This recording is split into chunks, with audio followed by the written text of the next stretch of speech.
व्यास जी महाराज के पिता ऋषि पराशर के एक शिष्य थे जिनका नाम वामदेव था।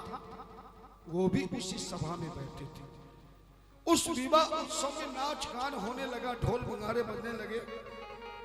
तो उसमें एक गंधर्व जिसका नाम क्रौंच था, क्रौंच नाम का गंधर्व हाथ इधर उधर मार के नाचने लगा। और नाचते समय ऋषि पराशर मुनि के शिष्य वामदेव की दाढ़ी में अंगुलियां चली गई। ऋषि क्रोध में भर गए, ऐ मूर्ख, ये क्या नाच गान तू कर रहा था? क्या चूहे की तरह उछल कूद करके तो एक संत की दाढ़ी में हाथ डालता है? जा, मैं तुझे श्राप देता हूं, अभी इसी समय तू गंधर्व के शरीर को त्याग कर तू चूहे का शरीर धारण कर। सारा विवाह उत्सव संपन्न हो गया। सब देवलोक अपने अपने चले गए। गणेश जी भी चले गए, शिव पार्वती भी गए। इस गणेश के विवाह में पराशर ऋषि मुनि के शिष्य वामदेव ऋषि के श्राप से क्रौंच नाम का गंधर्व चूहे का शरीर धारण करके अपने कल्याण के लिए ऋषि पराशर मुनि के आश्रम पर पहुंचा। उछल कूद बचाने लगा। सारे शिष्य भाग गए आश्रम छोड़कर। ऋषि पराशर को पता चला। ब्रह्म भास में खत्म करो, क्लियर।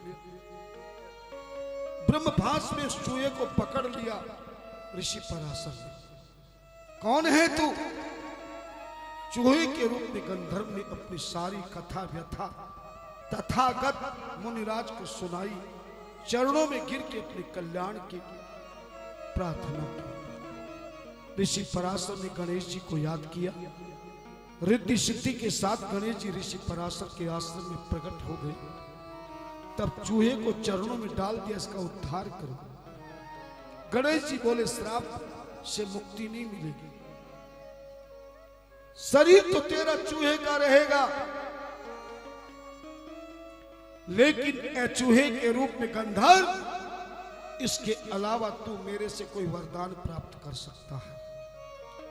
तब चूहे के रूप में गंधर्व, चूहे के रूप में गंधर्व ने एक ही वरदान मांगा, अगर शरीर भले चूहे का रहे, लेकिन आप मुझे अपने चरणों का दास बनाकर सदा अपने साथ रख लीजिए। तब गणेश जी ने आदेश किया, आज से तू मेरी सवारी बन के रहेगा। चूहा घबराया, बोले महाराज, एक तो आप खुद ही पहले मोटे हो और ये दो दो देवियां और बैठ जाएंगी मेरे पे, तो मैं तो पिचक जाऊंगा। गणेश जी ने कहा, चिंता मत करो, जब जब सवारी करूंगा हम तीनों के शरीर से ज्यादा बल होगा। और इस तरह गणेश जी महाराज को चूहे की सवारी मिली।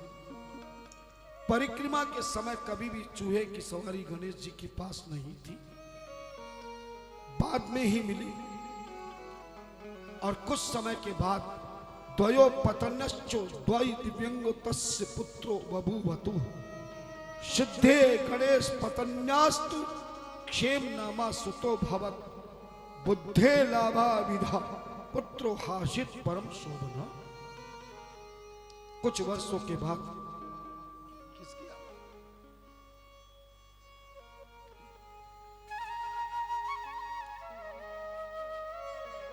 रिद्धि सिद्धि के एक बेटा हुआ। रिद्धि के शुभ हुआ और बुद्धि के लाभ नाम का पुत्र हुआ। सूत जी कहते, इस प्रकार से गणेश जी महाराज का ये जीवन यापन। और इस तरह गणेश जी महाराज का चरित्र सुनाकर सूत जी ने कहा, ऋषियों, मैंने भगवान शिव के शिवलिंग के विषय में और भी मैंने कई विषय तुम्हें बताए। अब मैं तुम्हें बताता हूं कि भगवान के शिव ने अनेक राक्षसों का कैसे संहार किया। तारक नाम के राक्षस को मारा गया। उसके 3 पुत्र थे, तारकाक्ष, कमलाक्ष और बिंदुमाली। उन्होंने ब्रह्मा से वरदान मांगा था कि हमारी मृत्यु 1000 वर्ष के बाद हो, 3 नगर हो, एक आकाश में 3 नगर सोने का, चांदी का, लोहे का। 1000 वर्ष के बाद तीनों नगर जब मिल जाए तब भगवान शिव अग्नि बाण लेकर शिकारी रूप में देवरथ में चढ़कर जब बाण चलाएंगे तब हम भस्म होंगे। तारक नाम के राक्षस को, जिसको कार्तिक जी ने मारा था, उनके 3 पुत्रों को ब्रह्मा जी ने सोने का, चांदी का, लोहे का नगर, 3 नगर आकाश में दे दिए। पर वो उत्पात मचाने लगे। सारे देवता घबरा कर ब्रह्मा के पास गए। ब्रह्मा शिव जी के पास गए। शिव ने कहा तुम देवरथ तैयार करो, 1000 वर्ष के बाद जैसे ये नगर मिलेंगे मैं शिकारी के रूप में अग्निबाण छोड़ूंगा। देवताओं ने देवरथ तैयार किया। 1000 वर्ष जैसे समाप्त हुआ, घटाई छाई, दुख नक्षत्र आया, तीनों नगर जैसे ही मिले, भगवान शिव शिकारी के रूप में अग्निबाण लेकर देवरथ में बैठकर जो बाण चलाया, तीनों नगर भस्म हो गए। और तीनों नगरों को भस्म करने के कारण भगवान शिव का नाम त्रिपुरारी पड़ गया। क्या नाम पड़ा? त्रिपुरारी। त्रि कहते 3, पुर कहते नगर, अरि कहते शत्रु। नगरों को धर्म भाषा में पुर कहते हैं, जैसे काशीपुर, रुद्रपुर है ना, धामपुर, पुर लगा होता है। इसी प्रकार से त्रिपुरारी नाम पड़ा। और 4 रथ के घोड़ों की रस्सी को पकड़ने के कारण पशुओं की नाक में से जो रस्सी डाल के पकड़ी जाती है उसे पास कहते हैं। किसी भी चीज को बांधने वाली रस्सी को पास कहा गया है। भगवान शिव ने रस्सी का पास हाथ में लिया था, उसी दिन से भगवान शिव का नाम पशुपतिनाथ पड़ गया। कौन सा नाम पड़ा? पशुपतिनाथ। बड़ा सौभाग्य मिला अभी नेपाल में, उसी पशुपतिनाथ का, जहां नेपाल राज्य में, नेपाल राष्ट्र में मंदिर है। अभी यात्रा करके आ रहे हैं जनकपुर की भी, जहां से सीता जी जमीन में से निकली, सीतामढ़ी में खूब दर्शन कराया समिति ने। धन्यवाद। पशुपतिनाथ पड़ा। इसी तरह मैं दानव नाम का राक्षस, जिसने तपस्या करके भगवान से प्रार्थना की थी कि मेरा मन भगवान शिव के चरणों में लगे, भले शरीर राक्षस का हो। उसी में दानव पर की तपस्या से शिव जी प्रसन्न हो गए, उन्हें पाताल का राजा बनाया और उन्हें वरदान दिया कि तुम पाताल के राजा बनकर के सदा तुम्हारे एक कन्या मंदोदरी नाम की होगी, जिसका विवाह रावण के साथ होगा।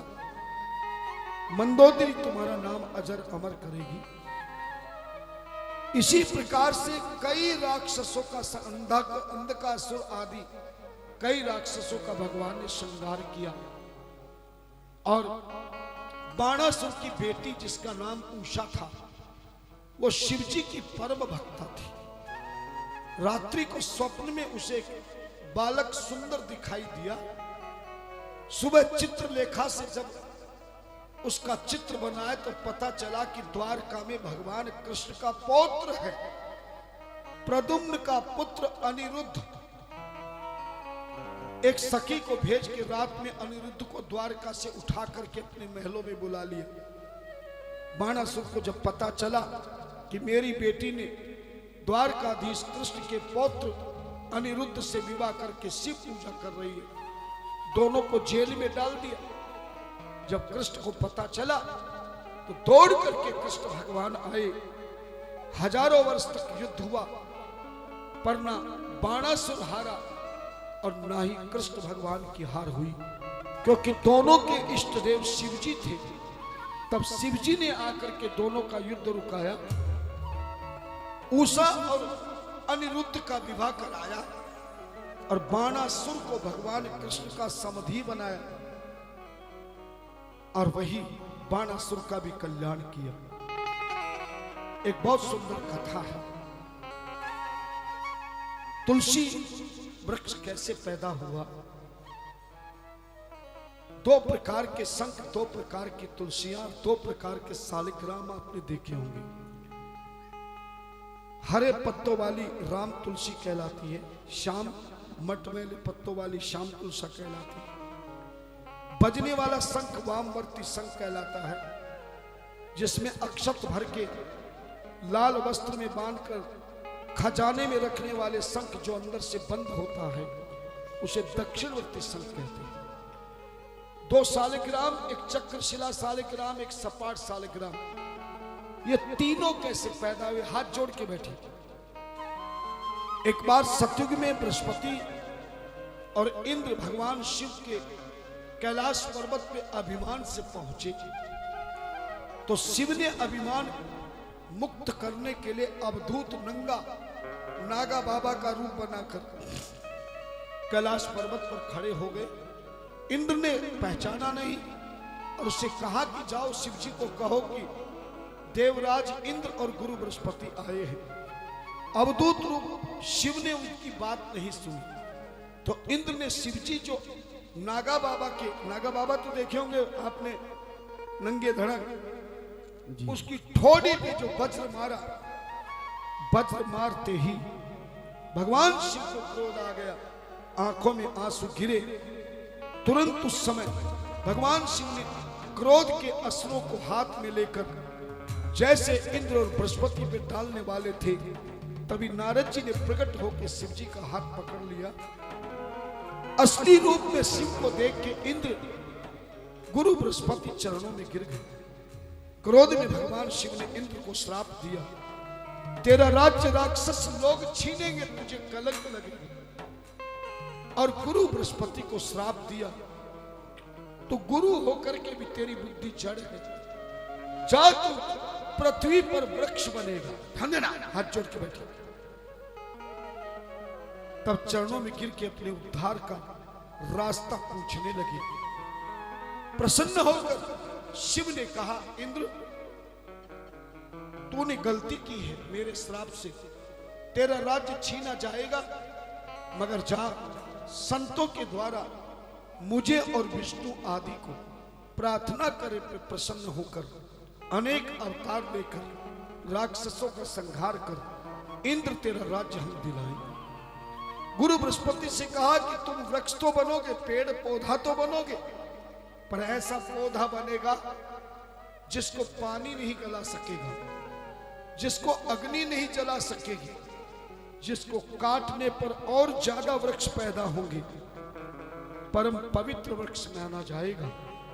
और उस वृक्ष की पूजा तुझ गुरु बृहस्पति के रूप में किया जाएगा, जिसका फल पूरे 12 महीने, और सारे फल तो महाराज वो किस में रखते हैं? स्टोरेज क्या बोलते हैं जो फलों को रखा जाता है, आलू प्याज लहसुन, कोल्ड स्टोर में रखे जाएंगे। मगर तेरा फल ऐसा होगा जो कोल्ड स्टोर में रखने लायक ही नहीं होगा। सारे फलों में बदबू होगी, कीड़े पड़ जाएंगे, सड़ जाएंगे, पर तेरा फल सड़ने के बाद भी उसमें कीड़े नहीं पड़े। कौन सा वृक्ष बने बृहस्पति? केला। ध्यान देना माता, प्रत्येक ग्रस्त की सुहागन स्त्रियों को हर बृहस्पतिवार के दिन भले व्रत ना करे, पर मेरा आदेश है, अगर घर में कलेश मिटाना चाहते हो, द्वेष मिटाना चाहते हो, धन लक्ष्मी चाहते हो, परिवार में सुख संपत्ति चाहते हो, तो घर में प्रत्येक नारियों को हर बृहस्पतिवार के दिन घर से बाहर केले की पूजन करना चाहिए। और उसकी पूजन के विधान की किताब बाजार में वीरवार कथा, बृहस्पतिवार कथा की आती है, आप सभी जानते हैं, उसे करना चाहिए। हाँ, और मोबाइल में भी अब तो समिति वाले भी कथावाचक बन गए, हमें बता रहे, समझा रहे, बहुत अच्छी बात, अच्छा याद दिलाया। किताब भी ना मिले तो मोबाइल तुम्हारे पास है, लेकिन वो हमें चिढ़ा रहे हैं, क्योंकि उनके पास तो है और हमारे पास उधार का है, और 4-4 यजमान हो हैं, और संत बिना मोबाइल के चला जाए तो इससे बड़ा और क्या दुर्भाग्य हमारा हो। हाँ, क्योंकि जो बोले सो कुंडा खोले। हमने तो तुम्हें सनक सनंदन सनातन सनत कुमार बना दिया, अब हमें भी तुम 4G वाला बना दो तो हम भी जिंदगी भर याद रखेंगे, आशीर्वाद देते हैं। हाँ, पर आजकल देने वाले भी ऐसी देते हैं जो काम की कुछ दिन के लिए रहती है। ऐसा तो करना मत, देना तो ऐसा देना कि जिंदगी बीत जाए पर मोबाइल मेरे पास से कहीं दूर ना हो जाए और आपकी यादगार मेरे हृदय में बस जाए। बस यही मेरी प्रार्थना है, आराधना है, उपासना। हर हर हरे हर हर हर हर तो आप भी मेरी बात पे सहमत हो कि नहीं? कितनी सहमत हो? हाथ खड़े करके बताओ। लो क्या बात है, एक बार ताली बजाइए चारों यजमानों के लिए। मैंने बहुत जिंदगी में कथा करी मगर ऐसे मुख्य यजमान मुझे जिंदगी में पहली बार मिले हैं। और इन यजमानों ने जो यहाँ पर मंच पर जो माइक से संचालन करने वाले हैं वो तो ऐसे लगते हैं जैसे इंद्र लोक से खुद गंधर्व को भेजा हो। इतनी सुंदर भाषा में वो संचालन करते हैं ना, बहुत अच्छा। हालांकि उनको समय विचारों को नहीं मिलता, लेकिन आगे से मैं आऊंगा तो तुम्हारे लिए आधा घंटा पहले से उधार लेके आऊंगा। इस बार तो शूटिंग के कारण मैं आपको नहीं दे सकता। हरे हरे हरे हरे हरे हरे जालंधर को उस बृहस्पतिवार को पूजन घर से बाहर करना चाहिए बताया गया है। कभी भी घर में केला नहीं लगाना चाहिए, केले की घर के बाउंड्री में पूजा नहीं करनी चाहिए। वीरवार के दिन माता बहनों को बाल नहीं धोने चाहिए, पुरुषों को दाढ़ी बाल नहीं बनाना चाहिए, साबुन से कपड़ा नहीं धोना चाहिए।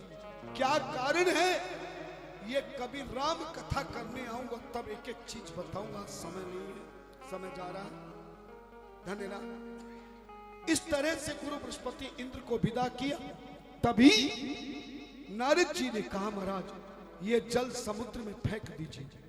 आंखों से क्रोध के जल को समुद्र में फेंका तो समुद्र में एक बालक प्रकट हो गया। ब्रह्मा जी ने समुद्र के उस बच्चे का नाम जालंधर रखा। क्या रखा? जालंधर। ब्रह्मा जी ने नामकरण संस्कार किया तो ब्रह्मा जी की गर्दन को उस बच्चे ने जबरदस्ती इतनी तेज से पकड़ी कि ब्रह्मा की आंखों में आंसू आ गए। इसलिए ब्रह्मा ने उस बालक का नाम जालंधर रखा और कहा कि पूत के पांव पालने में दिखाई देते हैं, ये बालक राक्षस बनेगा।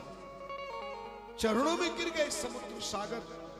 ब्रह्मा बोले इसका विवाह पतिव्रता नारी से करना, पतिव्रता नारी के रहते इसकी कोई मृत्यु नहीं होगी। जालंधर बड़ा होकर के घोर तपस्या की, वरदान मांगा कि मेरा विवाह पतिव्रता नारी से हो और मेरी मृत्यु शिव के अलावा किसी के हाथों से न हो। अब तो जालंधर का विवाह कालनेमी की बेटी जिसका नाम वृंदा था, जिस कालनेमी का नाम रामायण में आता है, हनुमान जी का रास्ता रोका था, उसी राक्षस की बेटी वृंदा के साथ में जालंधर की शादी हुई। वो पतिव्रता नारी थी। अब तो उत्पात मचाने लगा। देवताओं ने जाकर शिव को शिकायत की। कई सौ वर्षों तक शिव और जालंधर का युद्ध हुआ, धन्यवाद, पर जालंधर की मृत्यु नहीं हुई। अंतिम में भगवान शिव ने ध्यान लगाया, विष्णु को समझाया इसकी धर्म पत्नी वृंदा का पातिव्र धर्म नष्ट नहीं होगा तब तक जालंधर की मृत्यु नहीं होगी। हे विष्णु तुम जालंधर की पत्नी का पातिव्र धर्म नष्ट करो और मैं इस जालंधर की मृत्यु दंड देता हूं। तभी विष्णु भगवान नकली जालंधर का रूप बनाकर महलों में गए। उधर जालंधर युद्ध करने के लिए मैदान में आ गया। जैसे वृंदा का पात्र धन नष्ट हुआ, तभी शिव जी ने त्रिशूल डाल दिया छाती में जालंधर के। जालंधर की मृत्यु हो गई और मरे हुए जालंधर के शरीर को उठाकर समुद्र में शिव जी ने फेंक दिया। और जैसे ही जालंधर की मृत्यु हुई, आकाश मार्ग से वृंदा को कहा है, वृंदा जिसको तू पति समझ रही है, ये तेरा पति नहीं है, तुझसे कपट हुआ। तेरे पति की मृत्यु शिव के हाथों से हो गई है और वो समुद्र में डाल दिया गया है। क्रोध में भर के वृंदा ने कहा, तू कौन है जो मेरे पति के रूप में तूने मेरे पतिव्रत धर्म को नष्ट किया है? तब भगवान विष्णु असली रूप में आ गए। धनेरा सुनने वाली कथा है। भगवान विष्णु जैसे रूप में आए, वृंदा ने क्रोध में भर के भगवान विष्णु को श्राप दिया। ऐ विष्णु, सुना था तुम्हारा हृदय कोमल है, पर आज एक भारत की नारी का पातिव्रत धर्म नष्ट किया है। ऐसा पत्थर जैसा दिल तुम्हारा है। जाओ, मैं तुम्हें श्राप देती हूं, तुम पृथ्वी पे जाके पत्थर का शरीर धारण करोगे। वृंदा ने जैसे ही श्राप दिया, तभी भगवान विष्णु ने भी क्रोध में भर के श्राप दे दिया। हे वृंदा, मैंने तेरे पति की मृत्यु इसलिए कराई, वो राक्षस आतंकवादी था। उस राक्षस की मृत्यु तेरे पति और धर्म के बिना नहीं हो सकती थी। बिना सोचे समझे जड़ बुद्धि से तूने मुझे श्राप दिया है। जा, मैं तुझे श्राप देता हूं। मैं शरीर से पत्थर का बनूंगा तो तू भी पृथ्वी पर जड़ वृक्ष पौधा बनेगी। तभी शिव जी प्रकट हो गए। शिव ने दोनों को शांत किया, वृंदा को समझाया कि तेरे पति को मारने का जरूरी था। बिना पतिव्रत धर्म नष्ट किए नहीं जा सकता था। देवी, जो देश के सम्मान के लिए, राष्ट्र की रक्षा के लिए, अपने धर्म की रक्षा के लिए, समाज की रक्षा के लिए बड़े से बड़ा पाप भी हो जाए तो भी वो धर्म में बदल जाता। सच बताओ, कोई छोटा भाई बड़े भाई को मरवा दे तो आप उसे पापी कहोगे कि धर्मात्मा कहोगे? जोर से बोलो। पापी। लेकिन विभीषण ने क्या काम किया था? बोलो ना। भाई शर्म डरते क्यों? बोला कब? या घरवाली थोड़ी बैठी थी? आदमी घरवाली से डरता, बाहर वाली से नहीं डरता। विभीषण ने क्या किया? भाई को मरवा दिया। सुग्रीव ने क्या किया? भाई को मरवा दिया। तो पापी होने चाहिए ना। हाँ। लेकिन ते भेटई भरतई सन्माने, राजसभा रघुवीर बखाने।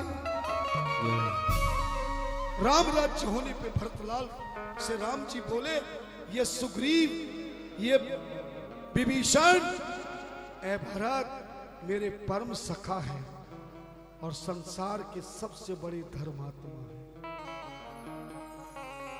आपकी भाषा में तो पापी होना चाहिए था।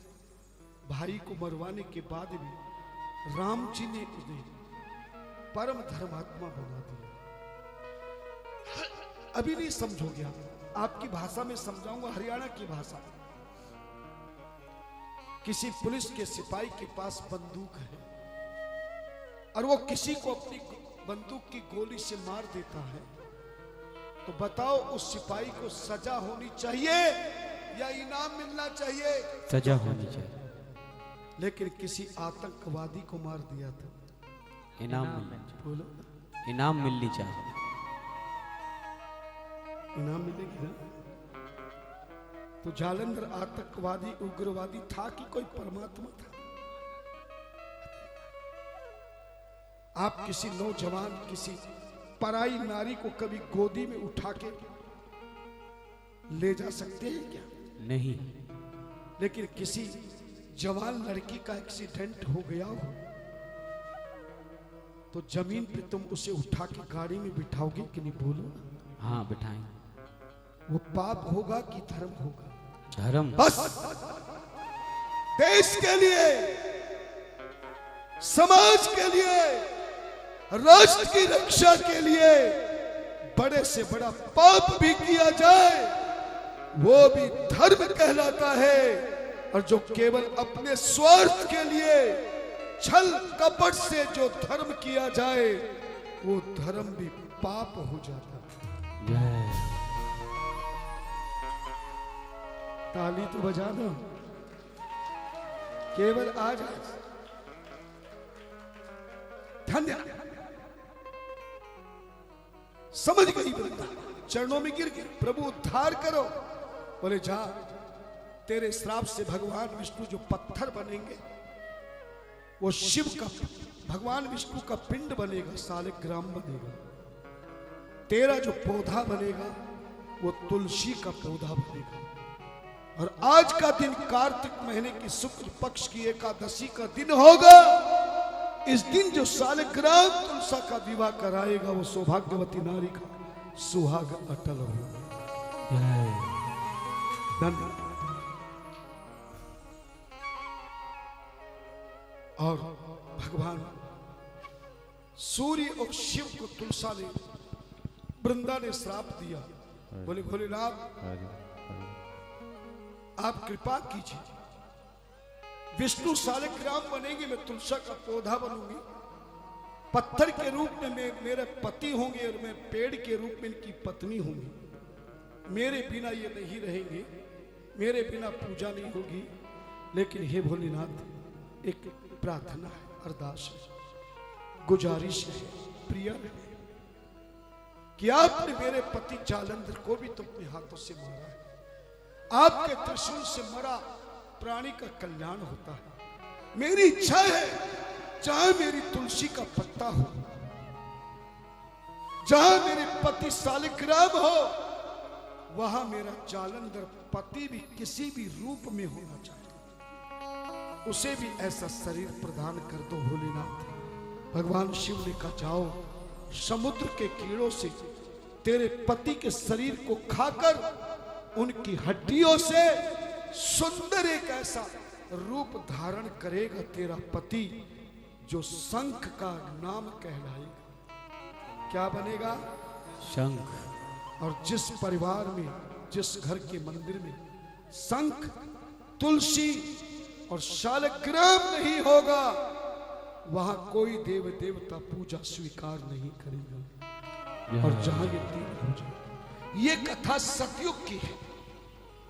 तभी वृंदा ने श्राप दिया, भगवान शिव तुमने मुझे विधवा बनाया है, मेरा श्राप है ये तुलसी का पत्ता केवल विष्णु के शालिग्राम और विष्णु के अवतारों पर तो प्रयोग होगा, मगर हे शिव तुम्हारे परिवार की या तुम्हारे अवतार के तुलसी का पत्ता प्रयोग होगा तो पाप हो जाएगा।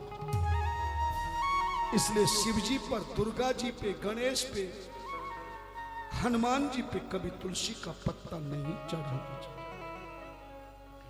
और दूसरा श्राप दिया, जब मेरा पार्थिव धर्म नष्ट हो रहा था तब ये सूर्य सामने मध्याह्न के समय देख रहा था, मैं सूर्य को भी श्राप देती हूं,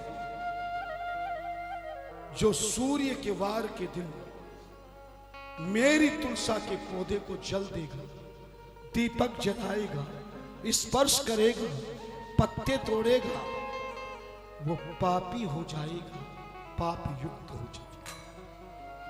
और सूर्य का वार कौन सा वार कहलाता है? रवि। इसीलिए शिव परिवार को तुलसा नहीं चढ़ाई जाती और इसीलिए रविवार के दिन तुलसा की पूजा। ये कथा सतयुग की है। इसमें राम तुलसा बनी, हरे पत्तों वाली तुलसा वृंदा बनी, भगवान विष्णु चक्र शिला शालिग्राम बने और जालंधर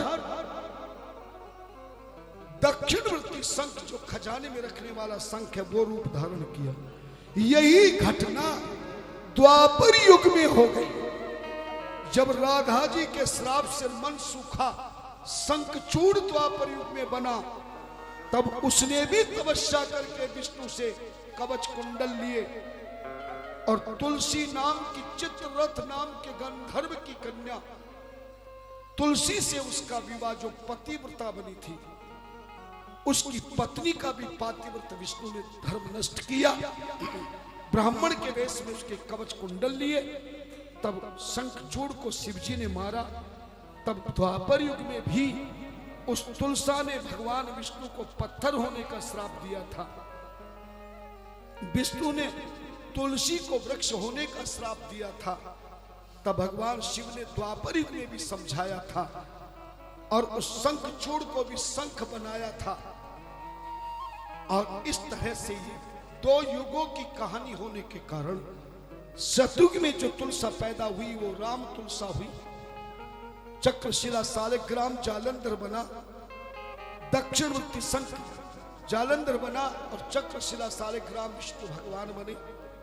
और द्वापर युग में शंखचूड़ बजने वाला शंख बना। विष्णु भगवान सपाट गोल गोल लड्डू की तरह सालिग्राम बने और मटमैले श्याम तुलसा, तुलसी का पौधा बना। इस तरह से सूत जी कहते हैं ऋषियों, जो इनकी कथा को सुनता है जन्म जन्मांतर के पापों से मुक्ति हो जाती है। इन्हीं शब्दों के साथ अभी कोई नहीं उठेगा। मैं भैया